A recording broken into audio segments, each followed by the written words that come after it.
എല്ലാ അമലുകളെയും ബാത്തിലാക്കുന്ന, എല്ലാ പ്രവർത്തനങ്ങളെയും നിഷ്ഫലമാക്കുന്ന, എല്ലാ സൽക്കർമ്മങ്ങളെയും അവയുടെ വേരുകളോടുകൂടി പിഴുതെറിയുന്ന ഒരേ ഒരു തിന്മയാണുള്ളത്.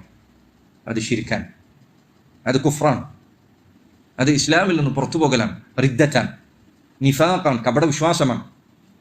അത് നിന്നിൽ ഉണ്ടായിക്കഴിഞ്ഞാൽ, ശിർക്ക് സംഭവിച്ചാൽ, കുഫ്ർ ഉണ്ടായിക്കഴിഞ്ഞാൽ, നീ കപടനായി മാറിക്കഴിഞ്ഞാൽ ഇസ്ലാമിനെ കുറിച്ച് നിനക്കുള്ളിൽ വിശ്വാസമില്ല. അതല്ലെങ്കിൽ നീ മുസ്ലിം ആകുന്നതിൽ നിന്ന് പുറത്തുപോയാൽ, നീ മറ്റു മതങ്ങൾ സ്വീകരിച്ചാൽ, പ്രത്യയ ശാസ്ത്രങ്ങൾ സ്വീകരിച്ചാൽ, അതോടുകൂടി നിന്റെ എല്ലാ അമലുകളും ബാത്തിലായി. അല്ലാഹു സുബ്ഹാനഹു വ തആല പറയുന്നു, വലഖദ് ഊഹിയ ഇലൈക വഇല അല്ലദീന മിൻ ഖബ്ലിക ലഇൻ അശ്റക്ത ലയഹ്ബതന്ന അമലുക. അല്ലാഹുവിന്റെ റസൂൽ അങ്ങേക്കും മുൻപുള്ള നബിമാർക്കും എല്ലാം നാം വഹി നൽകിയ കാര്യമാണ്, നീ ശിർക്ക് ചെയ്താൽ നിന്റെ അമലുകളെല്ലാം ബാത്തിലാകും.